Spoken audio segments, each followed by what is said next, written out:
Welcome to another episode of All Things Entrepreneur, where we shine the light on the blind side of entrepreneurship. It is your boy, Errol J. Allen with... I'm your co-host, Jessica Myers. How you feeling? I'm feeling blessed and highly favored. How about yourself? I'm feeling pretty good, but not as great as the guest that we have today. I am really excited to be speaking with Ambassador Waleed and Dr. Quiana Shamsid-Deen. How are you guys feeling Doing today? fine, Jessica. It's good to see you. Yes, it's good to be here. Thank you for having us. Yes. Titles alone is crazy. Like Ambassador. Doctor. Let's talk about it. Hold on now. But go on. Don't Yes. mind me. Can you speak to Ambassador, the title? And you have a title as well. But none is more important than the title of Mr. and Mrs. Here it is. And that's what I love. Husband as well. and wife. Right, Mommy and daddy. Partners. Exactly.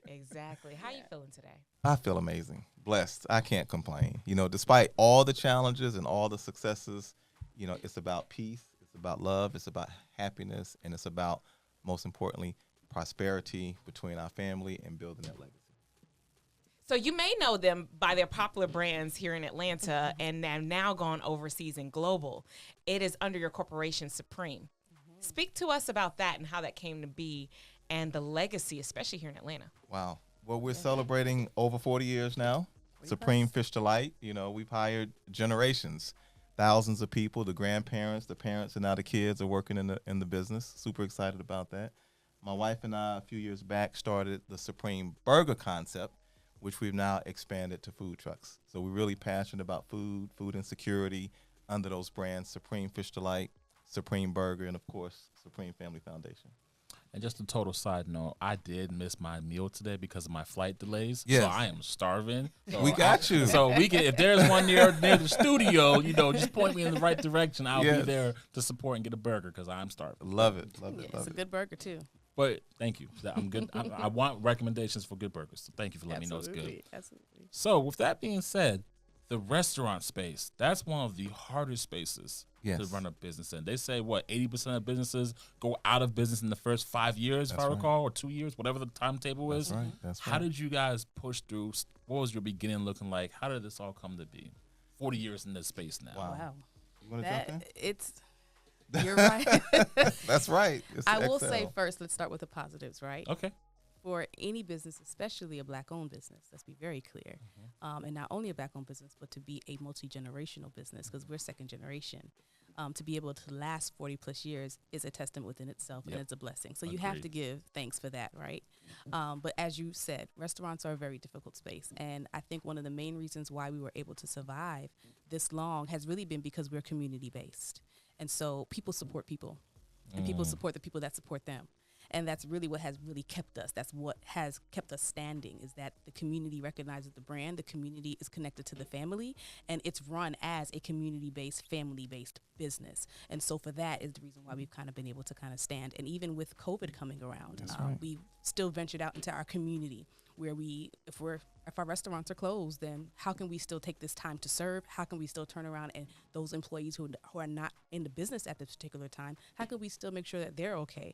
So, hey, let's go out and see. We got sought out by the community, and they wanted us to deliver food to senior citizens and to youth. So we were able to kind of pivot and turn that around, but it still was based on community, and that gets out. So when they find out you're still serving the community in a time and space where everything is shut down, once you open back up, they still want to support that. So it's really just about staying connected with the people. They're connected to the people, the business is theirs. It's like, this is our business, and that's what kind of kept us here for 40 plus years. I love it. I see now why. Because you were a huge part of it, because you helped to find grants and things as well. Yeah. Do you help others, or is this all in-house? Absolutely. So now, I did focus on in-house and focus on our nonprofit. It really was kind of like a practice for me. It was an easy transition from getting a doctorate into going into this space. Research. The research does, you can pivot that. And I'm always loved writing, so I'm a good writer. But now, because of the work that has been done with our nonprofit and the word getting out, really because of my husband, who speaks very loudly about what we got going on. Amazing. So because of the word, you have more people who are kind of seeking out, getting that grant services and allowing you to not even just grant writing, but setting your organization up to be eligible for grants. Yeah. Because it's not just grant writing, you have to be eligible to be able to receive that. And So I've been on that space as well, just preparing you and the things that you need to do and being within 2 years range to actually get the type of money that you want, or just being Filing in the the space. 501c3. Yeah, actually filing the 501c3s and getting yourself in position to be eligible to receive money. I've been in that space, and then moving into the space of actually writing grants for organizations. And we're gonna dive deep into that. I want to talk about this because I actually have a 501c3 as Do well. you? All right. Yeah, so Amazing. All right. I happen to have done a little something. Nothing big like what you guys got going on, but just a little something. Yeah, that's Yeah, that's awesome. awesome. Well, yeah. So circling back real briefly. So Waleed, right? Waleed, yeah. My apologies, Waleed. Yes. Waleed. So when it came to the restaurant space, leadership, hiring people, how did that look? What was that looking like? It's always a challenge. First of all, because there's so many variables. When you start in retail, you got food costs, you got labor costs, you got inventory, you got all the expenses of running a facility, lights, gas, phone, internet, insurance, etc. Looking back, I say if you were starting a business now, look at other areas outside of just retail. We all understand what that is, but going to wholesaling or distribution or manufacturing, or Jessica like you owning land and building hotels and getting into real estate, is so many different levels to the game that the lowest in retail is usually the most difficult. I got to have 1 million customers if I'm doing a 99-cent burger or a fish sandwich to make $1 million. You know, if you're doing wholesaling or doing something further up that production chart, you can have one customer, typically the government, and you can make hundreds of millions of dollars. My wife and I, we know people all over the country who have set up to do business with the government. They've gotten their minority certifications. They've been awarded government contracts. And then all of a sudden, they got matching Ferraris. You know, I'm still in a Mazda CX-9. Hey, don't sleep with the Mazdas, though. I know. I love Good my car. Mazda. I got about 200,000 miles on my car now. Good car. But it's really about the pivot and being flexible and looking at multiple streams of income. I love food service because I love serving. I've been on my food truck, you know, passing out a gourmet burger, a $20 I see burger, y'all. right? Y'all having kids out Smiling, there, too. feeding seniors, feeding the community. And that's what I'm passionate about. But in addition to that passion, it's also about being able to jump on a plane and do something overseas. One day I'm meeting with heads of state. The next day I'm right in my community, flipping burgers and dropping fish. And the dichotomy there keeps you Balance. grounded, it keeps you balanced, and keeps you excited about life and the possibilities. So let's talk about the beginning, the upbringing. What was that like for each of y'all? Yeah. How was that? Oh, they got That'll be him right here, because I am by marriage. Let's be very clear. So his father is the one who started everything, Errol Shamsid-Deen. He started it 40 plus years ago. And so as he would tell you, and he's probably going to tell you now, he said he grew up flipping fish. He grew up right there at 3 years old, standing on a little box, frying fish. Okay, so he's been in it. It's ingrained in who he is. And I come from a 9-to-5 background. I'm gonna let him talk more about the entrepreneurship and how he's been grounded in that. But just my space into getting into that, I'm a 9-to-5er. That's what I know. Not anymore. I was. Yeah. Okay, fine. Past tense. I was a Now 9-to-5. Now she's an activist, 16 a hours. philanthropist, That's what I know. a serial entrepreneur. She's all that now. She's a political. She's like, we got to go to the political forum and check on these candidates that's running for office. I'm like, what? Where did this come from? I love the affirmation. Like, that's what you was. This is what you are. I love Very watching true. this. He is Yeah. telling the truth. I'm not gonna lie. But She I was on started two off in Zoom that. meetings last night at the same time. I was on my phone and on my computer. I said I gotta be at both. Oh I was. But Crazy. as I was saying, Yes, my bad. it was 9-to-5er before Yeah. I met him, and for the beginning of half of our relationship, I was a 9-to-5er, and I like that security. I like I'm the 15th and the 30th. Girl, I need to see something on the 15th Right. and the 30th. Right. Okay, right. what's going on? I love it. I'm good. I'm good I'm with like that. biannual. And Hey, I'm right there with you. Like, hey, but when it hits, yeah. And so I've seen that, and so I've transitioned. Actually, I'll say I transitioned by force during COVID. I was actually pregnant during COVID. I had my daughter in 2020, January of 2020. So right there, everything shut down in March. And so when I had to talk to my job about, they wanted to open doors, and I worked for the school system at that time. I'm like, okay, but you also are clear that the schools are closed, right? So that will also probably mean daycares. So where my child gonna go? Like, what do you mean? That's not our problem. It was pretty much what was said. So I had to make the decision, go to jail and leave my kids at home, or get fired and bring my kids to work. or quit. Well, So I was kind of pushed into it. I had already been partnering with him and doing the foundation and working in the business, kind of part-time where you need me here and there and getting my feet wet, but just still keeping that security. So I was like, I'm going to do what I can, but I need this right here. And then it was like, all right, well, are you sure you're ready for this? So what was that transition like? Because there are so many people Difficult. that are That's right. scared to make the leap Right. and to make that Difficult. transition, especially already making a transition as a new mom. Absolutely. So I would say Or I had been addition. talking about it for a while because I've been feeling it like in my, you know how you feel it in your chest? Like I just don't, I feel like the time is coming, but I'm still holding on to the familiar instead of stepping out on faith, right? Yeah. So when I tell this story, I take it as God made a decision for me. He's Ooh. like, you've been asking for this and you've been saying it. You've been saying it for a year that this is going to be your last year. I'm about to make it your last year. That's how I took it. It's like so the that's why I decision was said taken from it you. was That's like, right. this is what you asked for, I'm gonna give it to you. let go, let God. Exactly. So it was like, now you got to yield to it. So I asked him, I said, okay, this is where we at, Waleed. Remember when you said you wanted me to come on full time? Oh, here we So are. you sure Yep. you're ready? You sure you're ready? He said, come on. Come on, let's do it. And I just want to know, because with you being 9 to 5 and you being full-time entrepreneurship, when she said, "Yo, I'm ready to make this jump," was just like, Yeah. "Yes, He was. Absolutely. Exactly. Yeah. He did That's- exactly I that. know Why exactly. would you spend so many hours and I know all your exactly. talent building someone else's business? I know exactly how you feel." And she left that and came over, and I mean, we raised over $1 million on a nonprofit. We Wow. did several Yeah, pivots. right We after. launched new entities. We got a Meals on Wheels. Now we're feeding seniors. We're feeding kids. know. We're doing emergency meals. Launched a consultancy. Wrote a book. I mean, it just goes on and on and on, because she released herself from that space Those and commitments. took control of her own destiny. It reminds me, remember the video games where you gotta you hold on to this and then you gotta catch the next one, right? Yeah, 'Cause yeah. that's how I felt like in Yeah. entrepreneurship. I mean, Yeah. when I was in my 9 to 5, Yeah. it was like, but no, I have this steady, and I know Yeah. it's coming to 15, even Yeah. though it was a couple $1,000s, because I wasn't making that much, but it was I know it's coming. Yeah. You knew To it was let there. go and you get 7 figures, and you're like, Yeah. Big wait, difference. I held on to the 5 and 6 figures because I didn't think I would get more, Yeah. only to release. And you just named 7, like each Oh, one yeah. of them we can go Oh, down into 7-figure engines. Yeah. Yeah, yeah. But how many yeah. people watching are at that place where Yeah. like, I don't want to let go. I don't want to let go. But Yeah. you let go. And it was Yeah. like, Yeah, yeah. And I want to add that entrepreneurship, which ended up being a part of my doctorate, the conversation was in my doctorate. That's really what I talked about, is just how, we have these situations with the racial wealth gap, but entrepreneurship is the path to get out of that. But I was exposed to that because of my husband, because I was immersed in it. Like, I have no choice but to learn that this is literally your family legacy. This is who you guys are.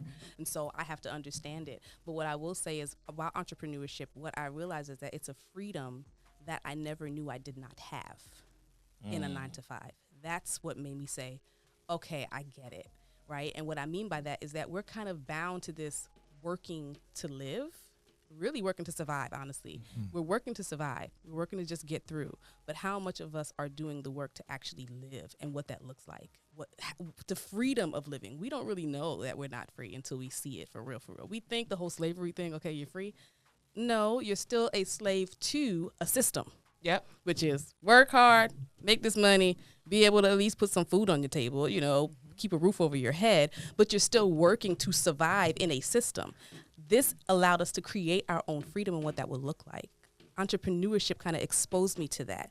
And so I as difficult as entrepreneurship is, the freedom means so much more. Yeah. And even if we're not in the space where we're thriving, like for those who are in entrepreneurship, you're trying to get to that thriving space, you're still in the surviving space.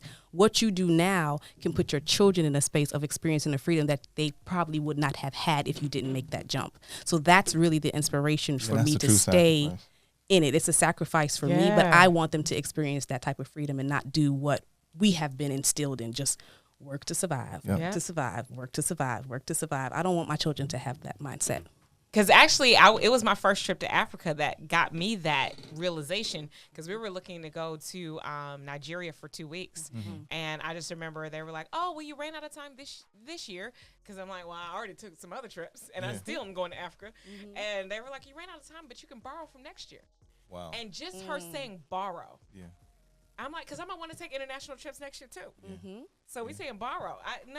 That showed me, like you said, we don't look at it as captivity, but when she said borrow time, it showed me who owned my time. There you are.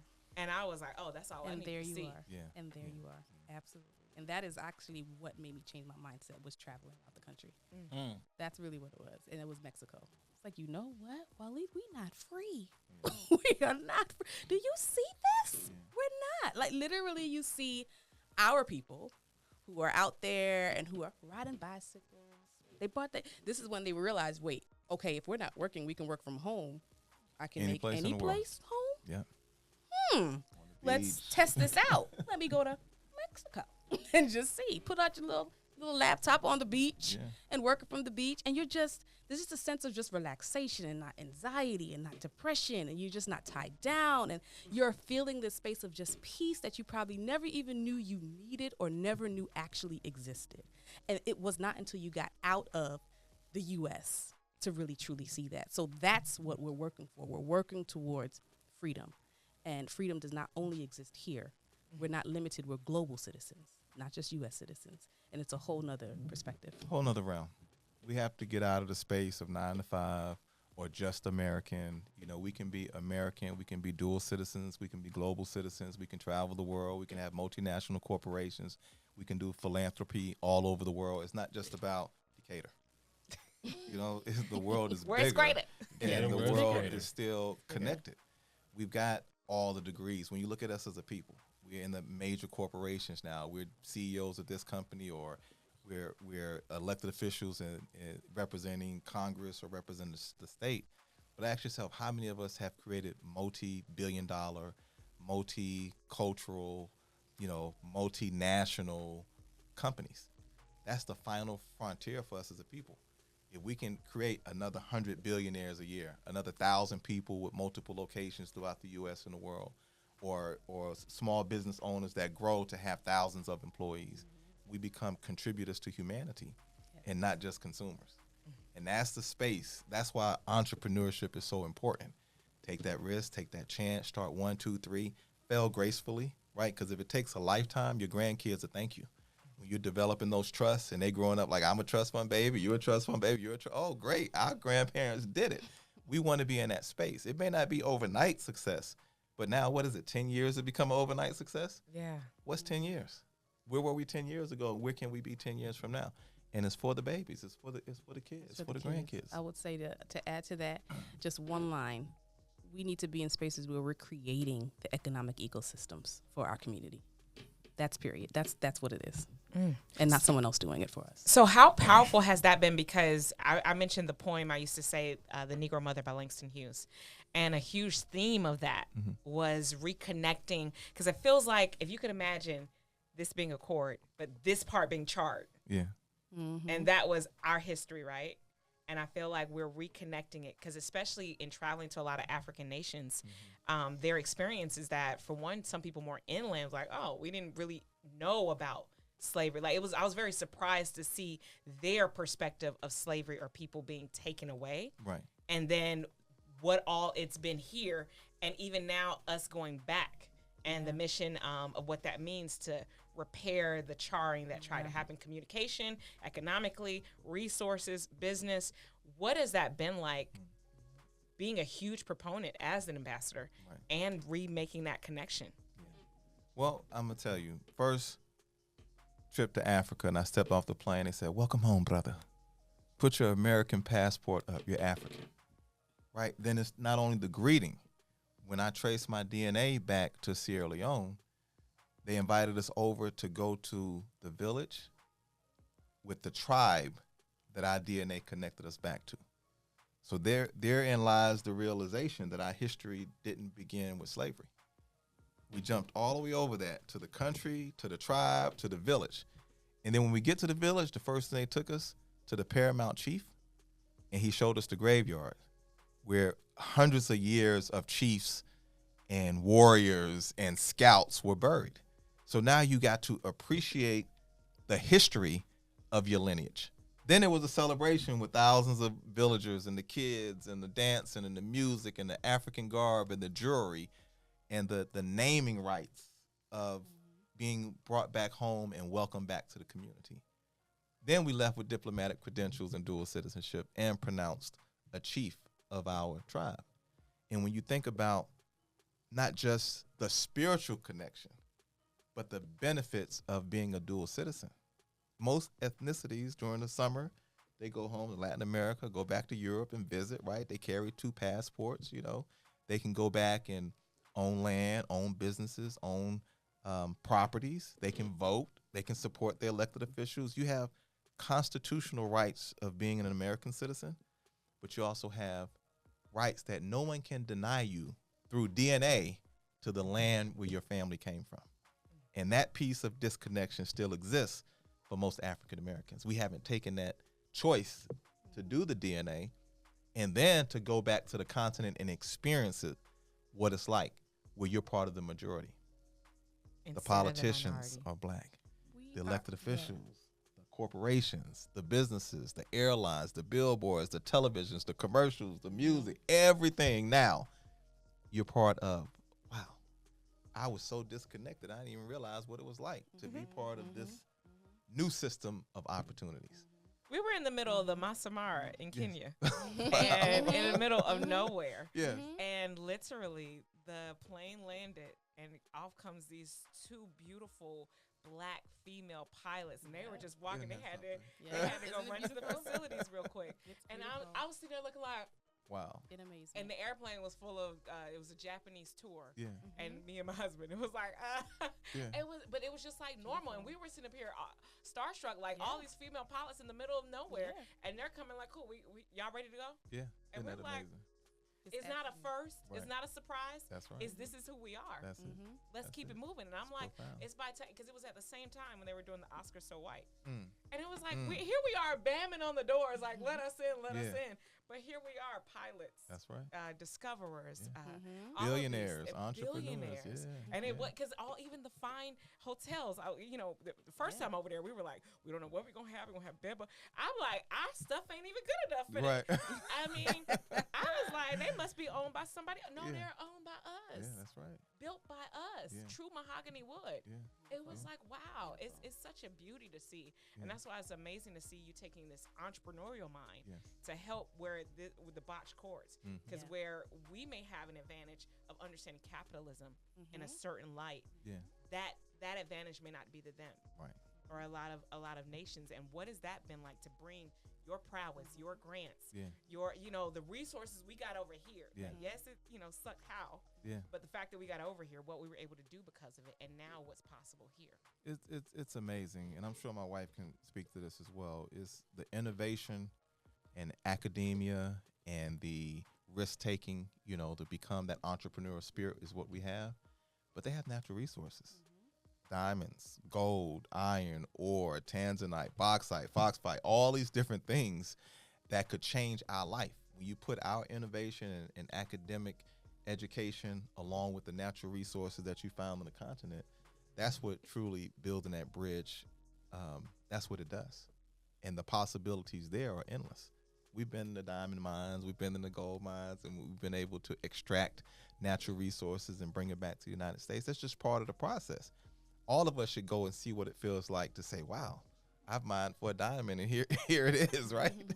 Could you imagine? I need to do that. Or mine for some gold and you just and it's right there in your hands. You're taking natural resources out to earth and experiencing the value that it has in the marketplace.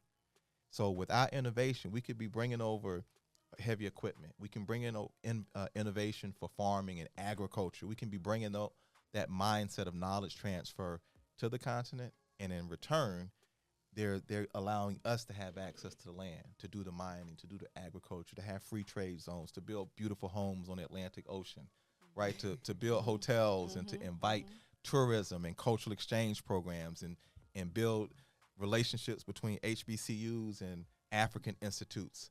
So we're connecting the youth and the young adults. So now when you graduate from college, your internship may be on the continent. But when you're considering vacation, it's not always to Latin America or the Middle East. It's back home. We have to promote these possibilities to empower the next generation. That's what's going to change, our condition as a people here and change the condition of our people on the continent.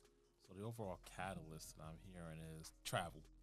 Get out, get Exposure. exposed. But get more than exposed. that, Yeah. expose, but you have to expose yourself with the right mindset too. Because I say this all the time, even within our own family.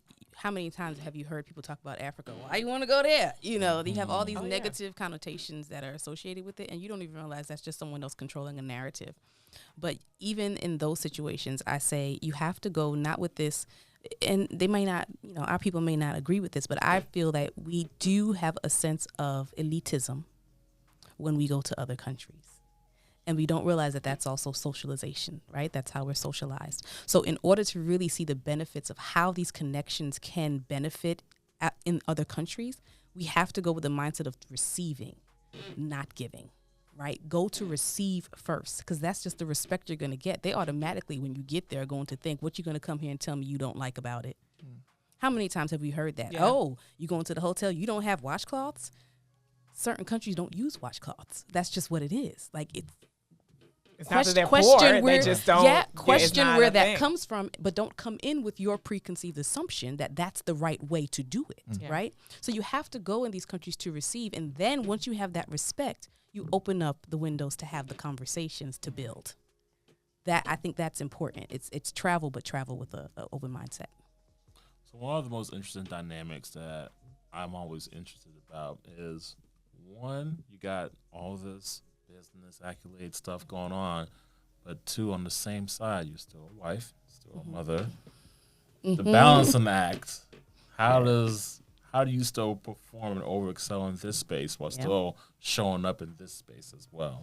I'm not going to be like anybody else who says you have it. I don't have it. I haven't gotten it.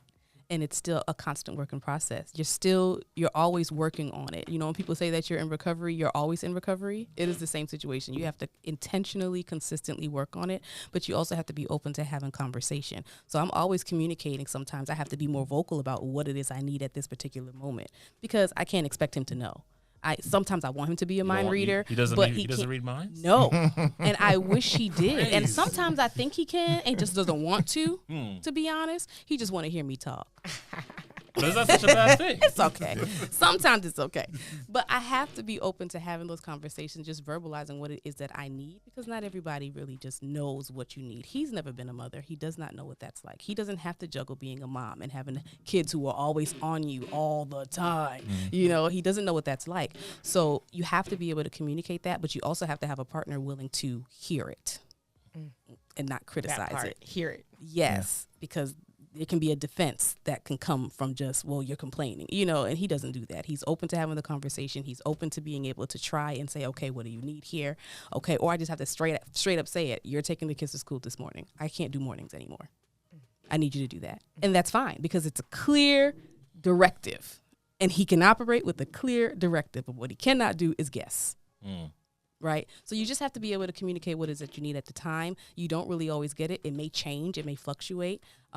But the balance, to be honest, I don't think it really exists. You got to be intentional roll about with what it. you need at that time and work hard to communicate what you need for your own self-care. And I will add this. We have this miscommunication about what self-care is. We kind of put it into the spa treatments or, you know, but all that is temporary fixes to a momentary situation. It's not self-care. Self-care is boundaries. That's what it is. It's putting in the boundaries to say these things what can I tolerate at the moment? I can't tolerate this anymore. So I'm gonna need you to help me not be in this space that kind of puts me back in a space of just whatever, anxiety, depression, whatever. It's managing boundaries. That's self-care, and having someone who respects and honors those boundaries and helps you to maintain them.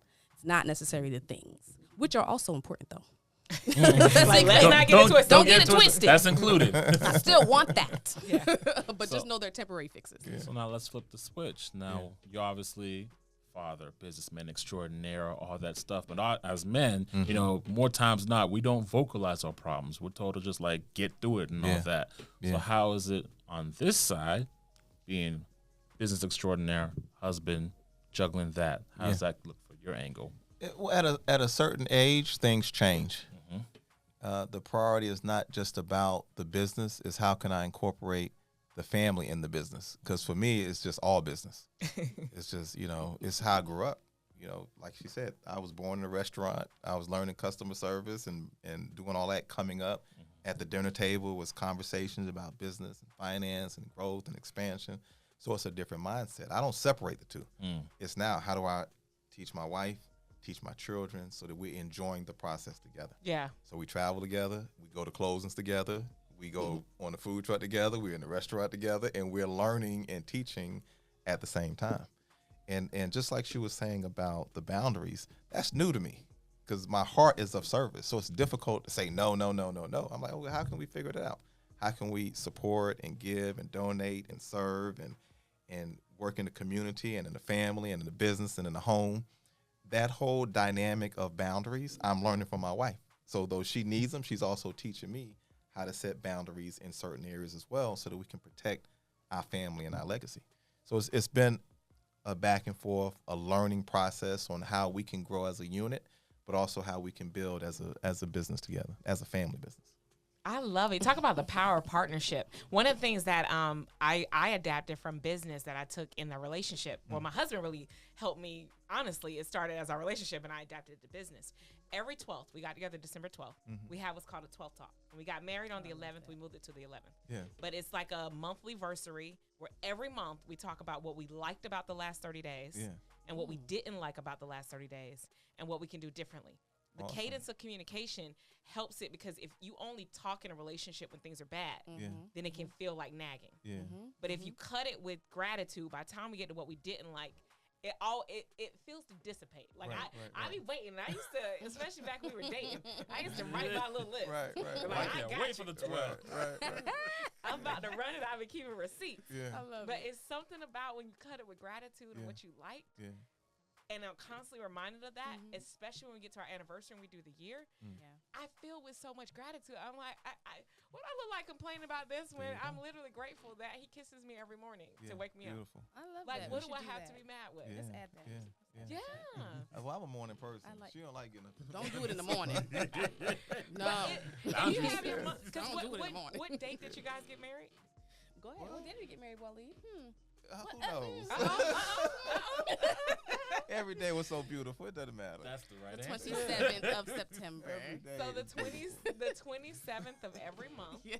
That's a monthly versary now. Like, let's look at what we liked about the last 30 days, what we didn't like. I think we're doing that every day.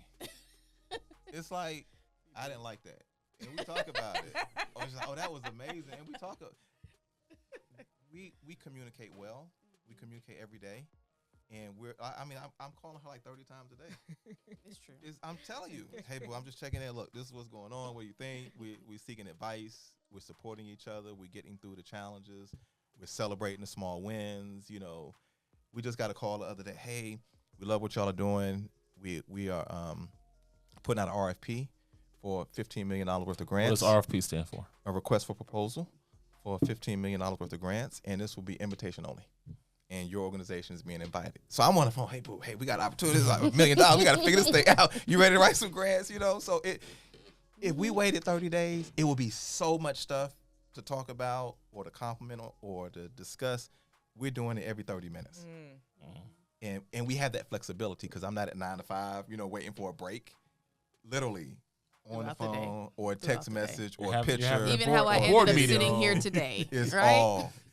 Even how I'm here sitting here today. But I mean, Boo, why don't you come with me? You want to come with me? Waleed, if you want me to go with you, I'll go with you. Well, this morning But it was here her. I am. It was her. I got to go drop off some I did have bags. something to do. I did have We're something doing to some donations to DFACS, right? Yeah. And you want to ride with me? I'm like, why not? I'll ride with you and you drive. And then while we're doing your thing, I got to go to Covington. And then we just got an invitation to come over here. And but where do you get that freedom? Unless you're in that space of entrepreneurship, that we can complement each other and support each other throughout the day for our own passions and our own community service. And at 3-something, we'll go pick up the kids together. I Yeah, love that's it. true. That's true. Oh my God. Just let it be known, I'm glad that he brought you on Yes, this was because you over there. Oh, I don't amazing. know. I'm glad Yeah. it's a 2-package deal. This Oh, is I'm telling 2 you. for 1. I'm You're telling like the girl at karaoke. Thank I you. can't, me, no. And give it a mic. Exactly. She is that Well, girl. Yeah. I don't sing karaoke for that very reason. I refuse to do that. Yes. She Probably is blow that down girl. too, so I've heard. But anyway, I digress. So let's talk about more business stuff in terms of the grants and whatnot. So let's talk about, how do you get compliant, the setup, the process. Let's talk about it. Yeah, so it's multifaceted, right? So for people who are looking for the bigger grants, like just use, for example, we're in Atlanta, so Chick-fil-A has a grant, True Inspiration Awards, right? They do it every year. But in order to qualify for something on that level, you have to be around for at least 2 years. So you have people who show up to you who haven't even been incorporated for 2 years. You also have to have a budget that shows that you can actively manage a budget of a certain amount. So you have those who don't have the budget to show that. So it just depends on tiers, right? So if you're not at that level, that doesn't mean you can't get smaller tier grants, right? So, for example, you have Kroger. Kroger has a rollover. They do it constantly. You can always apply for a Kroger grant. And the max that Kroger does is $5,000, right? So you start off small, but that small, if you get in that enough times, it can grow your budget, right? So then you can get in a place, you're doing that for 2 years, you can now be eligible to apply for like a Chick-fil-A grant, right? Walmart has one too. Publix has one as well. So it just depends on where you are in your organization to see what you qualify for. And just for metrics' sake, like the Chick-fil-A grant, what top line number would that grant be? $350,000. I just wrote for it. So that's a $350,000 grant, but then you can go over here. There's Kroger grant for $5,000. Then there's everything obviously in between. Yep, and there's all that in between. And those are just foundations. Now that's you're just talking about the foundations. government stuff as well. Yeah. You can get millions of dollars from the government. But you still got to be, even that, same thing. Yeah. So federal grants, if people who want to go for that, the big top tier ones, and those can sometimes be 15 million, like you said, 15 million. You still got to be able to show that you can, they want to know that you can manage that type of money, and how you see that is in your budgets. So just to get in the door, what's the checklist? Like what? For what? Like just getting grant. Like Great question. you gotta have a 501c3, or you gotta have just what's The basics. Yes. Yeah. What's You the gotta basics? have the basics. Yeah, what's you gotta the have the basics to checklist. get So in? the first thing is you have to have a 501c3 Okay. to get any grants. That's all you need to be able to write for a grant, is to be able to have the IRS certification of being a 501c3. And how much does that cost? Right? It depends. It depends. It depends on how people might want to charge. Like for us, when we do it, we charge $5,000 Okay. because there's so much that goes into it, and the paperwork itself, just the IRS forms, is a lot of pages. So it takes a lot to go in. So we charge $5,000 just to do the application. The application is what's so intensive. And then after that, you have to have a board, right? You have to have board training. You have to distinguish who's going to be your officers in your board, right? You have to have a mission. You have to have a goal. You have to have objectives, right? Am I missing anything? You have to programs. What do you want to do? That should be in your mission, right? So what is it that you want to do with this nonprofit? Be clear on what that is. And it could just be a sentence, right? Because you could start off with that just to get the application done. But after that, I need you to be able to sit down and have some type of program development session that shows what do you want to do and where do you want to do it to? Who's your target audience, right? And how are you going to serve them? Where are you going to serve? Because a lot of us come into this space when we're doing things that are for others. We're doing it from our perspective and not from the perspective of those who we're doing it for. So anyone can say, hey, I want to be able to be the person who picks up, I'm just going to make something up, all the trash for the cab. They already have they already have sewage, and they have that already. So why would you develop that when it's already there? How are you assessing what the actual needs are in the community that you want to serve? So you have to take yourself out the equation and really bring in the voices of the clients that you want to serve and ask them what is it that they need. And then be that person that can provide that. That's how you find the niche. So I would say definitely having your 501c3 filed, having your mission, having your goals, having your vision, having your objectives, having your officers in place, building your board out, right? You want to make sure that you're specifically picking out individuals who can support you. Most people don't know that you pick out board members based off of what they can bring to the table, and not just that, but financial. There are financial commitments when you are a board member, and whatever that is. To be a board member, you have to be able to bring in $1,500, right, for the year. And it could be you individually, or it can be you raising it. Before to be on this board, you have to bring these in, right? So you can have your board, and you just be clear on what your program development is going to be, what you're going to serve. And that's obviously in the bylaws. Like it doesn't have to. And be that, it it'll be in the bylaws. dollar, it It could be whatever you want to set it is, but that will be in the We work bylaws. with organizations where it's Yeah. $50,000 Yeah. per board member. They raise $500,000 a year just from the board before they write any grants. And so board members just want, like, they will, cool, I'll come and put money into your project, or do they need to see these things in place and know that there's a grant there to be like, cool, I'm investing to Depends. get your business there so that you can. They can just believe in the it's like passion. a hybrid, yeah. It's a hybrid. They should believe in the mission. I don't think anyone comes in with it already being established. You have to have a board to start anyway. So if you just have them believe in your mission, yeah, absolutely. Let me jump on board to help you get there, and I'm going to commit to this beginning startup for you. Let's do that. So it just depends on where you are. So we I got love that. so we got compliance out the way. 513, all that's good. So where do we go? What sites or sources do we go to apply for said grants? Grants.gov, grantwatch.com, United Way, the United Community Way. Foundation, There's tons. There's Georgia Center for Nonprofits. SAM.gov. That's for federal. I've been seeing Federal Hello grants. Alice.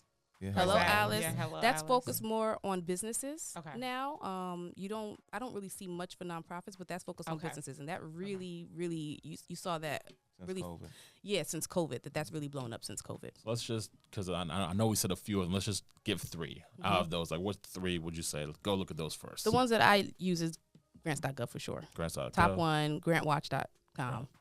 And if you want to get on the federal level and you're already there and established, definitely sam.gov. Okay, cool. So I know there's nonprofit grants, but there's also a for-profit section. Absolutely. So what's the, I guess, requirements for the for-profit, and then same thing? Now that varies. Okay. Those vary. And I said since COVID, you've just had people who wanted to pour in and they wanted to figure out how to give back. So you have literally there's no set thing. You have those who want to give money to startups.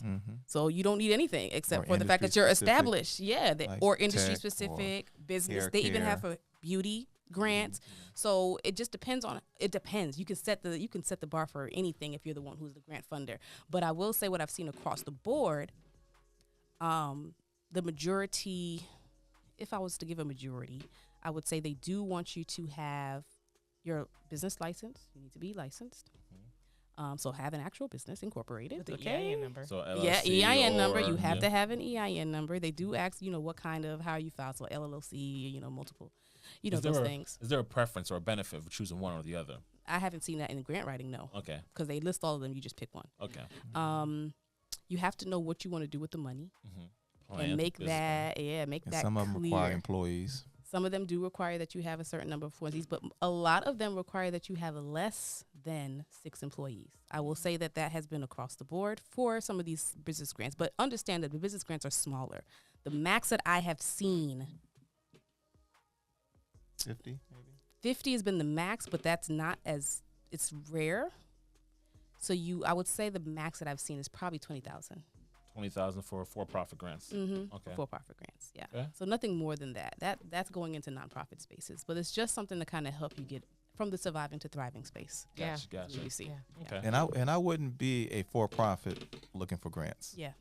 That's new stuff since That's COVID. new. And that's what I would think too, but they're Yeah. there. Yeah. Like, why are they? Yeah. That's why That's that's why I since- asked the question. I was like, Since I've seen COVID, that. yeah. It's since COVID that you see a lot of it now, and it's just to kind of they understand that COVID hit a lot of small businesses. It's really focused on small businesses, so that's what you see. And they know that a lot of those who are in small businesses, they just don't have the capital to be able to survive. Yeah. But I learned that Big small hits. business is 50 million or less. That's It small, is. technically Right. small It business is is. 50 million. It is, but how many So- are really at that threshold? To be Exactly. honest with you, Exactly. Yeah, and then the max you're getting for if you're at 50 million is 20,000. That's what's that covering? Probably your utility bill, depending on where you are. So Shop, right? yeah, but it's been a benefit for us because we are small business, and especially during COVID when you're shut down and you're not making anything, it helps you kind of stay afloat. So they're beneficial, and I'm glad that they're out there, and I'm glad that they recognize that small businesses need this just an extra hand up. That's Vital cash injections. and if you know how to kind of just utilize that and turn that around for you, that's even a bigger blessing. So let's focus in on the pivot, because you guys said you now are Meals on Wheels, was it? Yeah. So when did that come into play? Because obviously you COVID. was brick and mortar at first, but now you're offering food trucks, you're going out and about with it. Yeah. When did that pivot come into play? I think right when COVID hit, Right when COVID hits? there was a need. Restaurant was closed. The thing was like frontline workers or Yeah. frontline employees, and emergency food for children because the schools were closed.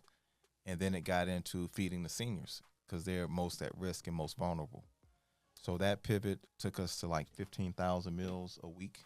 Wow. We parked a frozen 18-wheeler, like a refrigerated 18-wheeler in our parking lot. Mm-hmm.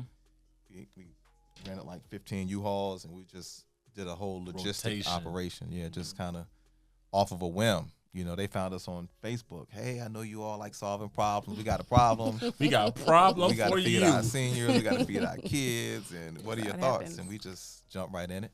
Wow. That turned into a multi-year contract with Meals on Wheels of Atlanta and DeKalb County. And that right there is the beauty of entrepreneurship, because when COVID happened, I know a lot, like for me, I do short-term rentals, mid-term rentals and all that. A lot of people in my space ducked out, said, I can't do it. I'm going out the business. Wow. Me, I said, where's the money going right now? Yeah. There's traveling nurses.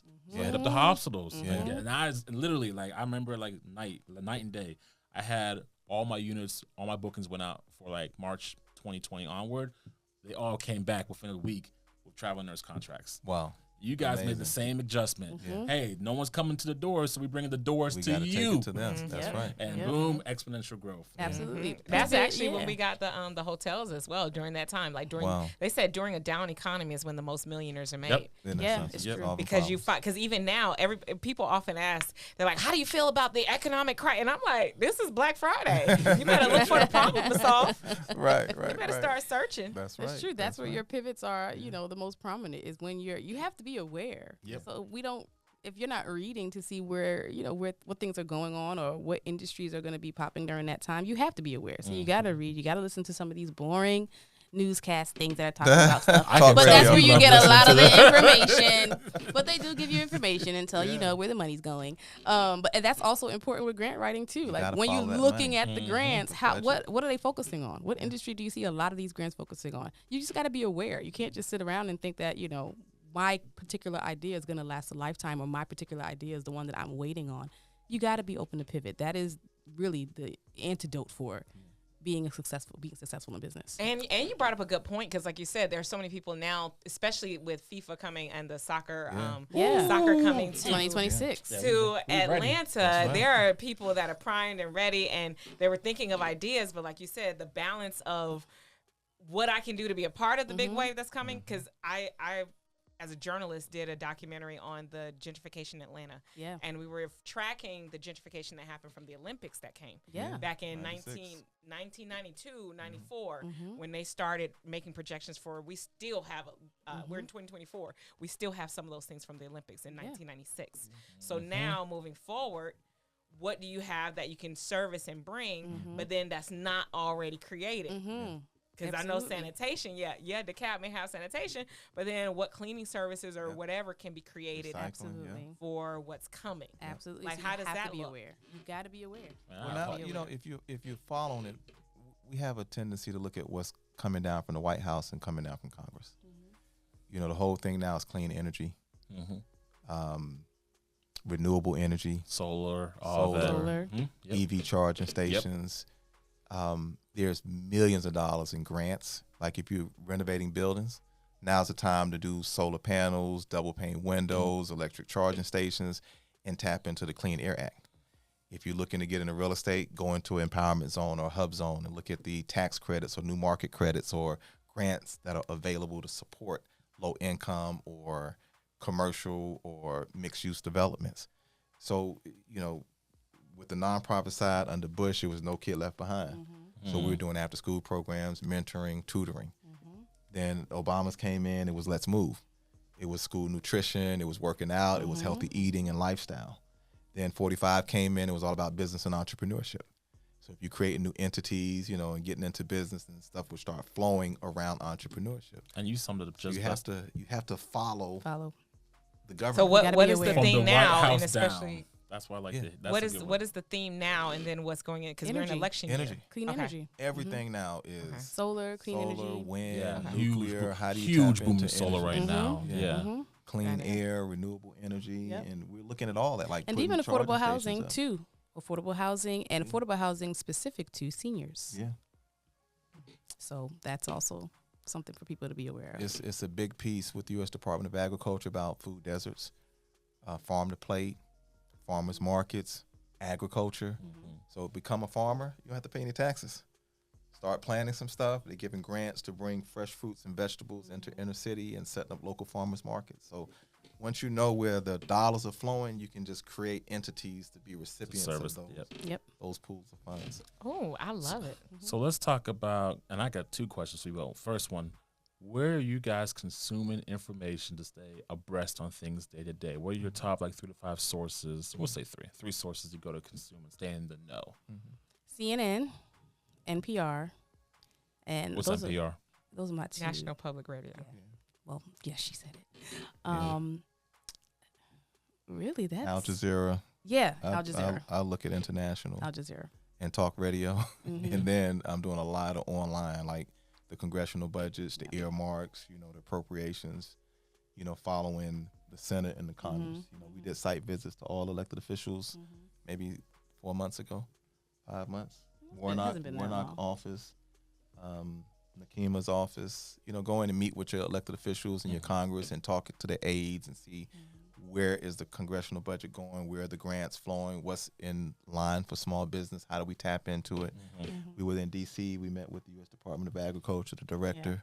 We met with the Department of Defense, a couple months back about what they're earmarking for minority participation. They got an 8% increase in spend. How can we feed the military? How can we feed the barracks?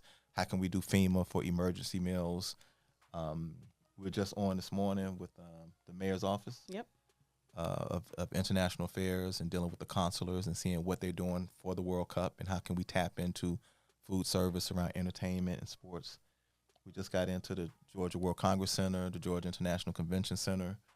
We're looking at Invest Atlanta, in ways we can tap into food. Our space is like food and food insecurity, so we're exploring the possibilities around food. And you have to be aggressive.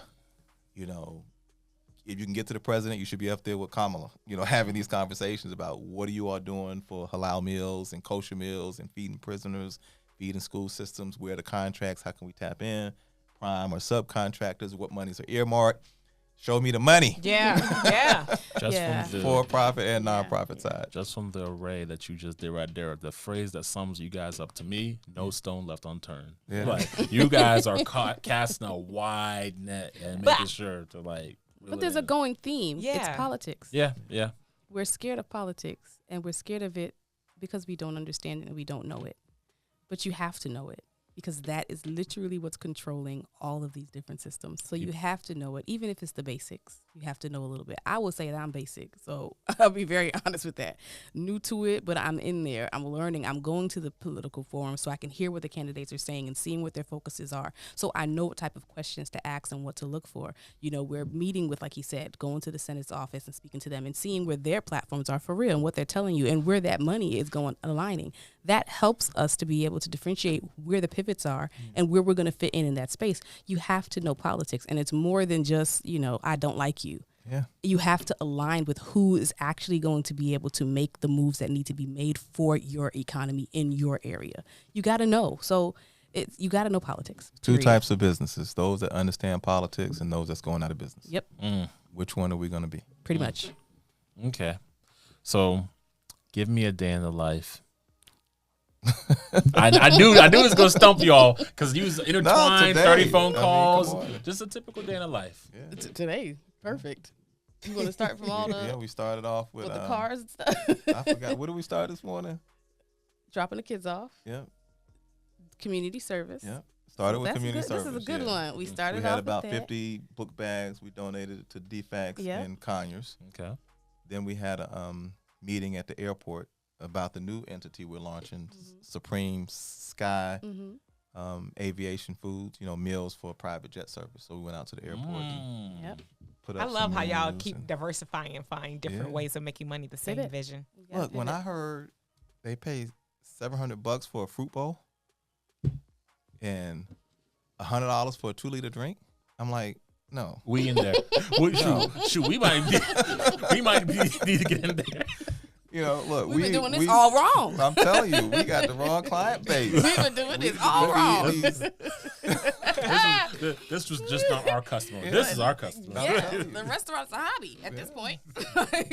Wait a minute. I can make you $100 burger. Don't worry about it. I know. You need me to come chop some fruit? I got you. Get the little cheese and all. Yeah. I got you. Okay. Yeah, but And- that it could pivot. Because we're all over the place, I would say. But it's But a focus. theme. It's a still running, focused. Yeah. It's like if we pull this apart, it's a lot of chords in here, but it's still the same. It's Same still thing. focused. Same It's still flow. focused. So yeah, today will be that, and then you still have like the ups and the downs. So you're dropping off that, but you also have a call from one of your trucks breaking down. Yeah. You know, your We food had truck two not vehicles, starting. yeah. With the So food now you got to truck, we call had the to get tow it truck jumped. to jump that. You know, so The it's van that's broke our down. day. Yeah, all this today. All this today. Oh, Food truck. We had an Yeah. event in Eagles Land, and the truck had to go down and serve teachers, and it was a problem with the battery, so we had to call AAA. And at the same time, the van broke down that was delivering to the 5 senior citizen centers, and we had to get that one towed. And I have 2 drivers doing the Meals on Wheels, and this was just all part of the day, solving problems and keeping it moving. So let's talk just the process of getting to a fleet of cars, vehicles, things just moving. Like the first one, what was that process like? Getting it up, getting started, sales license, anything like? What was that process like?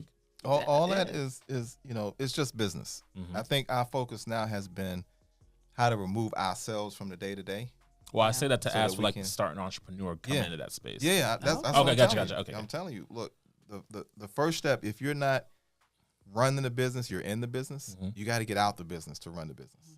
So if I'm in the restaurant every day, 50, 60, 70 hours dealing with the customers and ordering, then my business is not being run. How do I go out and find the capital to grow or hire good management, or put systems in place? Now I can, manage the whole business from a phone. I can see labor costs, food costs, inventory, what the hours, who's on schedule, who's clocking in, who's clocking out, what my sales were. So we had to look at how to put those systems in. And that's tough to make that transition because you're delegating, you are trusting Releasing other divine, people. Yeah. as this Gina Wickman attraction. With the money, with the inventory, with the food, you have to have the right people in those places. So we got our first vehicle. Really, we brought 2 vehicles, refrigerated trucks. It's like, oh my God, they got to have them back every day at the shop. I want to see them on my property. Now I don't care. Take them trucks home. What's going to get you started early in the morning, get you finished on time, and cut back my fuel costs and put the technology in where it's geotagged and You track tracked, it all. and Yep. we can design the routes by, what's most fuel efficient. I don't care if the truck's at the shop or not, as long as the job is getting done, and I don't have to do it. who not how? Yeah. Yep, Yeah. exactly. Yeah. Do not So have. we're still, again, in that space, growing in that space where we can get all of our time back, and the business continues to grow. That's the challenge. Gotcha. Yeah. Well, I know you got a great. I was like, I just been soaking it all in. I mean, from the pivots to the multiple streams of income to the focus and just finding all of these areas to serve. Like, what books keep you guys There it grounded? Yeah. And what are you guys reading? We talked about what you're listening to, but what books do you feel are fundamental and someone else can read to capture some of the same thought? Well, I'm the reader here. And I would say I don't read a lot of business books. I read more of the things that can keep me balanced personally, because you still have to be whole within yourself to be able to be in this type of, just crazy environment. So I really like a lot of Brene Brown books. Daring Greatly, Stepping Out on Faith is really the books that I've center around. So Daring Greatly is one of those things that I have this new motto for. I have a motto every year versus New Year's resolutions. And so last year was Do It Afraid. This year is I Yield. Because now you did it, now you have to yield to what comes from it, right? So I'm always reading books that are in that space of just keeping me strong and keeping me grounded. But I would say Brene Brown is one of my favorite spaces to be in when it comes to books. All of that is kind of just pushing past fear, pushing past shame, doing things, daring greatly. Those are the books that I really focus on and reading for me. The audio Mine books. were mostly stuff in the restaurant space. I Okay. read Ray Kroc and McDonald's. I read the Chick-fil-A's. I read The Art of the Deal with Trump. Of course, on the black side, Reginald Lewis, the first black billionaire. I'm Watching reading white that right guys now. have all the fun. Just Yep. amazing stories about perseverance and planning and just daring and taking risk and taking challenges. The Art of War, Sun Tzu was an amazing I one. like that one too. Super long to read, but the discipline and understanding, how to engage. Oh, and also Excellence at a Minimum by Ambassador Waleed and I've Dr. authored a book as well. Yeah, Excellence at a Minimum: The Plight of an Entrepreneur. Where can people find that book? All of it's online. So all Amazon? the platforms. Okay. So buy your book, Amazon. And my wife has authored the book. Oh Children's yes, book. yes. Mine has Published nothing to do with author. business. But it's still work because I feel Yeah. like business is personal. Yeah, Like we're yeah. still people that are managing the business. Like you said, it's a Absolutely. lot that you got going on, but it's still Yeah. you and the human. Yep. That's right. So, what is your book about? Well, my book is called Naya Shining Star. It's a children's book. And it was birthed out of, I lost my daughter in 2017. Lost her after 3 days. She was diagnosed with hyperplastic left heart syndrome in the womb. She was diagnosed with probably about 20 weeks, I think, 22 weeks I was. So we knew what the faith would be once I had her. So full term, everything, but we just knew that once she was born, she wouldn't live very long. That is So she lived for 3 days. So the book really birthed out of having I needed something to kind of say that her name means purpose, you know. And for me, I was like, there has to be more than just her existing. I needed to be more. She existed. She was here. There's purpose. And I wasn't satisfied with just her no longer being here. So it kind of came into this book. One of the testimonies of that is that my daughter was born on May 2nd. She passed on May 5th of 2017. My son was born May 5th of 2018. Wow. So I know there's more. There was just a purpose to her life. And so the book was as a way of just keeping her memory alive for us and for my family, but to be able to tell her story and to give her voice for herself and also for my family, and especially for my son, having that connection. So it came out of that, and then it just birthed into this whole new idea of just giving women this space of being able to, just a safe space for women to talk about their vulnerabilities, to talk about their fragility.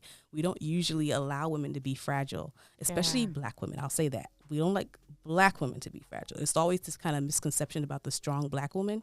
And that experience kind of taught me that that's really a myth, and it's more of an expectation than it is a compliment. This whole strong Black woman thing. It's more of a like I said, it's not a compliment for me. So being in that space, you have people who are like, you're so strong. You're so strong. You're so strong. And I'm like, no, that's just the expectation you want of me to be able to handle this situation. But this situation is fragile. The situation is vulnerable. I may want to break down, and I don't want to have to feel like I have to hold on so that you're comfortable, right? So this book allows that space of just being safe to be vulnerable, safe to be fragile, and say it's okay.